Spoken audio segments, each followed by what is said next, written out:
Bonjour à toutes et à tous, bienvenue sur votre chaîne d'information régionale ensemble en images, en 8 minutes, un tour complet de l'actualité près de chez vous. D'abord vos prévisions météo et sans surprise, les fortes chaleurs se maintiennent aujourd'hui et pour les prochains jours dans la région. L'été joue les prolongations, plus de 30 degrés de prévu aujourd'hui et partout du littoral à la métropole lilloise. Concrètement 34 degrés à Lille, 33 à Saint-Omer, 32 à Dunkerque et au Touquet, 30 degrés à Calais et à Boulogne, quelques voiles nuageux parfois et surtout un risque orageux en fin de journée la nuit prochaine. On en reparle avec les prévisions météo complètes juste après ce journal. L'une des conséquences de nouveau de cette météo, c'est la pollution dans la région selon Atmo Hauts-de-France. L'indice de qualité de l'air sera de nouveau mauvais aujourd'hui, 8 sur 10 partout, 7 sur 10 à Boulogne, cela reste mauvais. Du coup, la préfecture demande aux automobilistes de réduire leur vitesse d'au moins 20 km/h et dans la métropole lilloise, la circulation différenciée sera de nouveau appliquée aujourd'hui. Pour les véhicules critères 0, 1, 2 et 3, autorisation de circuler pour les autres, il faut laisser la voiture au garage. Dans ce journal, à la une, bien sûr, la braderie de Lille édition 2019. Pour les autorités, c'est la dernière ligne droite avant l'événement ce week-end. La priorité reste avant tout la sécurité avec, comme toujours, entre 1,5 million et 2 millions de visiteurs attendus durant les 2 jours. Pour cela, près de 3000 agents de sécurité de secours sont réquisitionnés. Des policiers, des gendarmes, des militaires évidemment, mais aussi des pompiers, des secouristes, des équipes prêtes à intervenir en cas d'accident, de blessure ou de mouvement de panique, mais aussi en cas d'attaque terroriste. Les forces de sécurité seront partout recensées dans les 50 km et 150 hectares des rues de Lille, mais le plus discrètement possible, selon Michel Lalande, le préfet du Nord, au micro de Xavier Silly. Le risque terroriste, on en est où aujourd'hui ?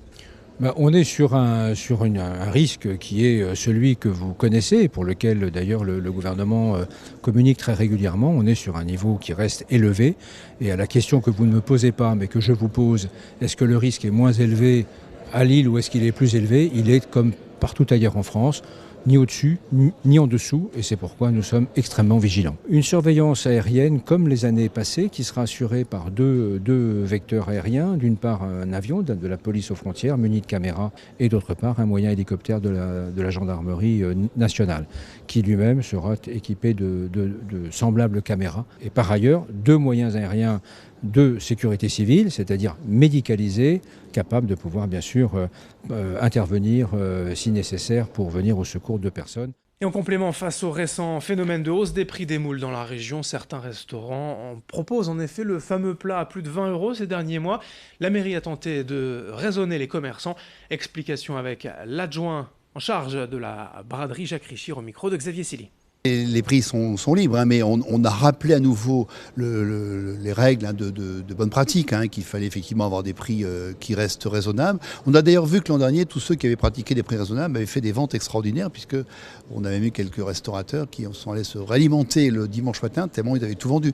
Aujourd'hui, les bradeurs aussi sont des consommateurs avisés, et quand ils voient des prix excessifs, ils n'y vont pas. Je pense que c'est un bon équilibre à trouver. Il faut que les restaurateurs vivent bien. Il y a quand même une foule énorme. Aujourd'hui, si vous voulez, moi j'ai trouvé que j'étais il n'y a pas très longtemps sur une plage de l'Atlantique, c'était vendu 12 € si vous voulez. Voilà, donc ce qui vaut 12 € au Sable d'Olonne peut valoir 12 € à Lille. Les moules d'ailleurs, on continue d'en parler avec une question fondamentale pour les gastronomes de la région, qui plus est à quelques jours de la braderie. Donc, la mortalité massive des moules sur la côte d'Opale depuis plusieurs mois.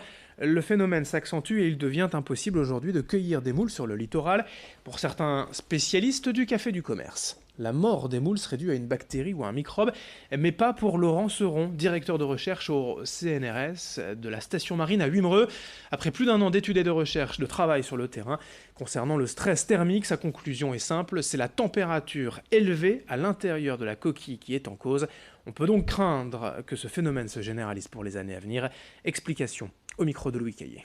En analysant ces données de température, donc c'est une mesure de température toutes les 5 minutes pendant à peu près, en l'occurrence 7 à 8 mois, on s'aperçoit qu'en juillet et en août 2018, il y a eu plusieurs événements de 5 à 6 jours successifs où la température corporelle des moules atteignait 30, voire 35, voire plus de 40 degrés.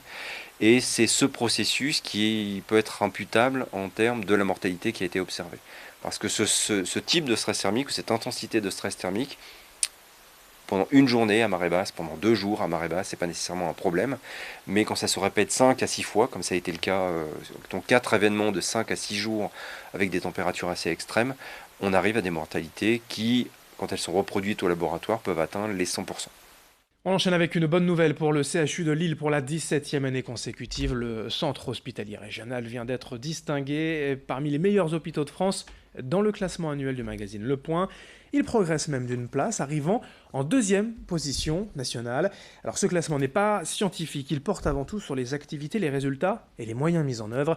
Le CH de Lille est ainsi le meilleur dans les domaines de la chirurgie du nez, des sinus, dans le traitement des cancers de l'estomac et de l'œsophage. Il figure à la 2e place en matière de pneumologie, chirurgie des testicules de l'adulte et en chirurgie de l'obésité. Il obtient aussi de très bons résultats dans la prise en charge des épilepsies, des cancers pédiatriques, leucémie ou encore lymphome pédiatrique. Explications complémentaires recueillies pour nous par Idil Gunaï. Un magazine grand public, bien connu pour ce classement qui nous mentionne depuis des années sur le podium de tête, c'est une grande reconnaissance pour les femmes et les hommes du CHU de Lille. Parce que soigner, prendre en charge des patients, enseigner, chercher, c'est quand même difficile aussi. Il faut reconnaître que les hôpitaux sont très sollicités et puis on vient déposer ses soucis, ses maladies à l'hôpital. Le plus souvent, on en repart guéri et c'est tant mieux, mais les professionnels qui sont ici gèrent et traitent ça. Donc c'est aussi une charge. Et le fait d'être reconnu, d'être identifié, c'est, je pense, un juste retour pour les femmes et les hommes qui travaillent ici. Du sport aussi dans l'actualité avec le match décalé du LOSC demain soir à domicile face à Saint-Etienne. Hier, à Luchin, au domaine d'entraînement, la présentation de la dernière recrue, le milieu de terrain portugais de 22 ans, Renato Sanchez. Présenté par certains comme le successeur de Thiago Mendes, ce n'est pas vraiment le cas. Ce rôle étant plutôt dévolu à Benjamin André, Renato Sanchez est lui ce que l'on appelle un milieu box-to-box, disposant d'un important volume de jeu, capable d'aller des 2 surfaces de réparation, avec pour mission donc de franchir les lignes adverses. Après 3 saisons frustrantes en Allemagne au Bayern de Munich, il a pour ambition de se relancer au LOSC. Malheureusement, il pourrait ne pas être qualifié, autorisé à jouer demain contre Saint-Etienne. Explication et présentation du joueur au micro de Vincent Vieillard.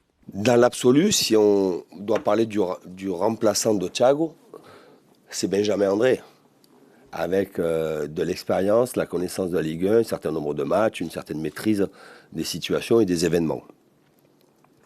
Ce que je souhaitais avoir, c'est d'avoir 4 milieux de terrain, plus un jeune qui est en devenir, par rapport à notre système de jeu, et avoir là-dedans, dans ces 4 milieux de terrain, de la complémentarité et pouvoir faire différentes associations. Et avec l'arrivée de Renato, j'ai cette possibilité-là, nous avons cette possibilité-là dans l'effectif de pouvoir avoir différentes associations en ayant toujours à la fois une certaine maîtrise avec de la jeunesse et de l'exclusivité.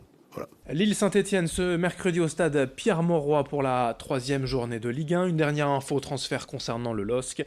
Thiago Maia devrait quitter le club en fin de saison. Il a plusieurs touches en Italie. Fin de ce journal, à suivre dans un instant vos prévisions météo, du soleil et de fortes chaleurs de nouveau. Merci de votre fidélité, à suivre la météo et un nouveau journal dès le prochain quart d'heure.